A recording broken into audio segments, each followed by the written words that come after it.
Bicara, okupansi atau, tahun 2022 memang sebenarnya, sudah terjadi peningkatan kalau kita bandingkan 2020 dan 2021 ya, apalagi kalau kita bicara Bali. Pertama adalah, karena, terjadinya pelonggaran, pertama adalah pembukaan border dulu. Buka border, kemudian, kebijakan karantina juga dihapuskan. Nah, perlahan juga masuk flight ke Bali dari international direct flight-nya udah masuk. Nah, ini, yang berdampak kepada peningkatan okupansi. Selain juga saat ini Bali juga lagi disibukkan dengan berbagai agenda, event ya, MICE ya, khususnya, B20 dan G20 ini, dan banyak agenda-agenda lainnya. Nah, ini yang mendorong peningkatan okupansi tersebut. Namun, peningkatan okupansi tersebut tentu belum, seperti yang diharapkan ya. Misalnya kalau kita bandingkan 2019, 2018 tentu belum. Kenapa? Karena memang, angka kunjungan wismannya juga kan masih belum, sama seperti seperti tahun 2019, sebelum tahun 2020. Nah, ini tentu kita berharap perlahan terjadi peningkatan kembali ya, dari kunjungan wisman itu walaupun, tantangannya cukup banyak. Oke, baik. Saya akan bergeser ke Pak Didi. Pak Didi tadi, Pak Yusran begitu ya menyebutkan bahwa memang belum kembali ke masa sebelum pandemi COVID-19. Bagaimana Anda melihatnya di kinerja industri biro perjalanan wisata khususnya? Ya, baik Pak. Jadi memang saya sependapat dengan Pak Yusran yang pertama.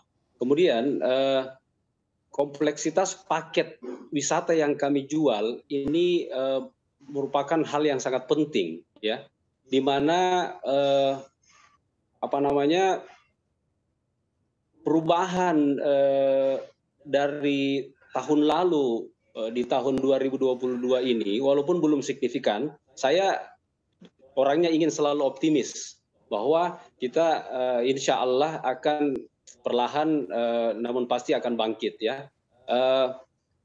Kalau industri biro perjalanan atau tours and travel ini sangat banyak menjual dan mempromosikan banyaknya segmentasi bisnis di dalam suatu paket ya, baik itu hotel, transportasi, makan, minum, destinasi wisata, apalagi dengan konsep sekarang orang mau berwisata kembali ke alam ya dengan konsep desa wisata yang dicanangkan oleh pemerintah juga dan lain-lain.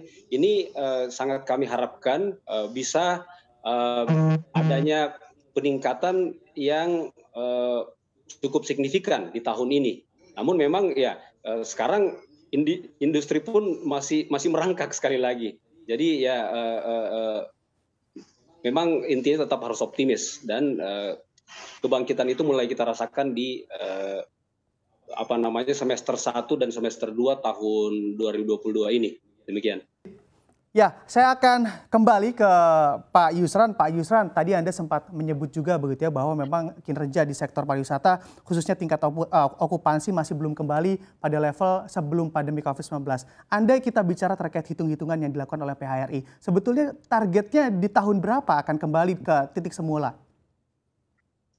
Jadi gini, pertama yang kita harus lihat itu kalau kita bicara industri pariwisata itu ada dua ya. Pertama, kita bisa bicara pemulihan dari sisi traffic-nya, kalau hotel itu kita bicara okupansi atau restoran konsumennya. Yang kedua dari sisi, keuangannya atau arus kasnya. Nah, kalau kita bicara dari sisi, traffic, kalau hotel kita bicara okupansi, mungkin kita prediksi, di tahun paling lambat tuh di tahun 2023 mungkin okupansi itu bisa kembali tumbuh dengan baik mendekati 2019. Namun, di sisi lain juga kalau kita perhatikan daripada, masalah keuangan dari perusahaan daripada industri pariwisata, mau hotel, restoran, ya siapapun yang di berbagai sektor usaha itu saya rasa, masih cukup panjang penyehatan itu. Kenapa begitu? 2 tahun, dari 2020 sampai 2021 itu, tekanan terhadap, atau, terhadap, kinerja keuangannya itu cukup berat. Sampai saat ini juga sebenarnya, industri pariwisata beberapa industri pariwisata masih banyak yang menikmati, relaksasi dari POJK, yang diperpanjang sampai tahun 2023 nanti. Nah, jadi beban kewajiban keuangan mereka tuh masih teratasi dari situ. Nah, tambah bebannya kalau misalnya beban ini sudah kembali normal, tentu ini akan menjadi pertanyaan besar. Karena kita kalau bicara pemulihan tentu sektor pariwisata paling lambat ya pemulihannya. Kita prediksi masalah keuangan kalau jika ya hambatan daripada pembatasan pergerakan ini tidak terjadi lagi, kita berharap tahun 2025 itu sudah mulai kelihatan titik jelas dari sisi keuangannya akan perlahan mereka pulih. Tapi tetap mereka harus dibantu agar diberikan keringanan untuk mendapatkan seperti modal kerja atau bunga yang rendah untuk mereka tumbuh kembali.